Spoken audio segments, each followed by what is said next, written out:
রাতে ঠিক করে ঘুম হবে না, আগে গিফটগুলো খুলে খুলে দেখি কি গিফট পেয়েছি। আমরা তিনজনেই হচ্ছে গিফট খোলার কাজে লেগে পড়েছি। ওই যে দেখেন আমার ছেলে টানাটানি করছে, আর এদিক দিয়ে ছেলের বাবা একটা খুলছে।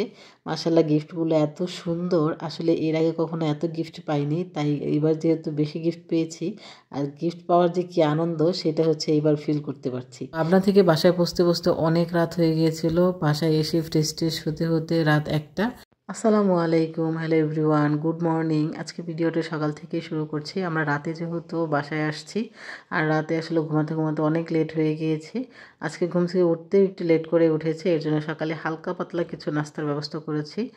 আর একটা গোপন কথা আপনাদেরকে বলি, এই ক্রোসেলটা হচ্ছে আমি পাবনা থেকে নিয়ে আসছি। আসলে সকালের নাস্তায় তাকরিমের জন্য নিয়েছিলাম, যে তাকরিম পরে খাবে, পরে এটা তাকরিম খায়নি, ভাবলাম যে এটা দিয়ে আজকে নাস্তাটা সেরে দিই। কোথাও ঘুরতে গেলে কাজ অনেক বেশি বেড়ে যায়, বাসায় আসার পর মনে হয় সব কিছু নোংরা হয়ে থাকে, আর কাপড় চোপড় তো নোংরা থাকে।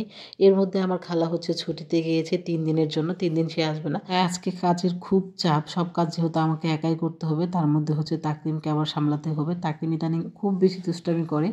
আজকে ভাবছি যে সাদামাটা কিছু রান্না করব, ডাল আর মাংস রান্না করব। এই দুইটা রান্না করলে আসলে মোটামুটি সারাদিন চলে যায়। যখন কাজের খালা ছুটিতে থাকে তখন আমি খুব তাড়াতাড়ি রান্নাগুলো করে নিই, কারণ হচ্ছে ঘর মোছা, ঘর পরিষ্কার করা, অনেক কাজ থাকে, এগুলো যাতে একটু তাড়াতাড়ি করতে পারি দুপুরের আগে। এই জন্য রান্নাটা অনেক সকাল সকাল বসিয়ে দিই। আজকেও তাই করেছি। আর যেহেতু আমরা রাতে হচ্ছে বাসায় আসছি, আর রাতে এসে কিন্তু আসলে এরকম কোনো কাজ করতে পারিনি, সব কিছু এলোমেলো করে ফেলে রেখেছি। কাপড় চোপড় অনেক নোংরা হয়েছে। আসলে ঘুরতে যেতে তো ভালোই লাগে, কিন্তু যখন ঘোরাঘুরি শেষ করে বাসায় ফিরি তখন এত এত কাজ জমা হয়ে যায়। এই সকল কাজ যখন একা করতে হয় তখন মনে হয় যে আসলে না ঘুরতে যাওয়াটাই ভালো ছিল। যেগুলো কাপড় বেশি নোংরা হয়েছিল সেগুলো আমি আজকে ধুয়ে নিলাম। আসলে তাকরিমের কাপড়গুলো নোংরা করে ফেলে রাখতে আমার কাছে ভালো লাগে না। তাকরিমের কাপড়গুলো আজকে ধুয়ে দিচ্ছিলাম, আর আমাদেরগুলো ওইভাবেই রেখে দিয়েছি। কালকে কিছু ধুবো, আসলে একদিনে ধুতে গেলে আমার অনেক বেশি প্রেশার হয়ে যাবে। আর আজকের আবহাওয়াটাও খুব বেশি একটা ভালো ছিল না, কেমন একটা মেঘলা মেঘলা ছিল। বিকালের দিকে একটু বৃষ্টিও হয়েছে। তারপরে এসে একটু ঘরটর মুছে নিচ্ছিলাম, যেহেতু 2 দিন ছিলাম না, ঘরটা একদম ধুলো পড়ে গিয়েছে। আর তাকিমের বাবা হচ্ছে বাজার করে নিয়ে আসছিলো, সেই বাজারগুলো গুছিয়ে রাখলাম। এবার হচ্ছে বিকেলবেলা আপনাদেরকে দেখাবো আমরা কি কি গিফট পেলাম। এই যে তাকিমের বাবা হচ্ছে ফুটবল খেলেছিল, এর জন্য হচ্ছে সব অফিসারদের এরকম একটা ক্রেস্ট আর হচ্ছে একটা মেডেল দিয়েছে। এটা হচ্ছে কমন গিফট ছিল সবার জন্য। আর এই প্রেশার কুকারটা আমি পেয়েছিলাম চেয়ার খেলা দিয়ে। চেয়ার খেলার প্রথম পুরস্কার ছিল একটা প্রেশার কুকার। আর এই ছোট্ট হচ্ছে টিফিন বক্সটা তাকরিমকে দিয়েছে বাচ্চাদের। এই তো দেখেন দুর্ঘটনা একটা ঘটিয়ে ফেলেছিলাম, এই হাত থেকে এই সুপ সেটটা পড়ে গিয়েছে, এখনই তো ভেঙে যেত। আসলে কোনো কাজ আসলে সাবধানে করতে পারি না। যাই হোক, এই সুপ সেটটাও হচ্ছে একটা কমন গিফট ছিল সবার জন্য।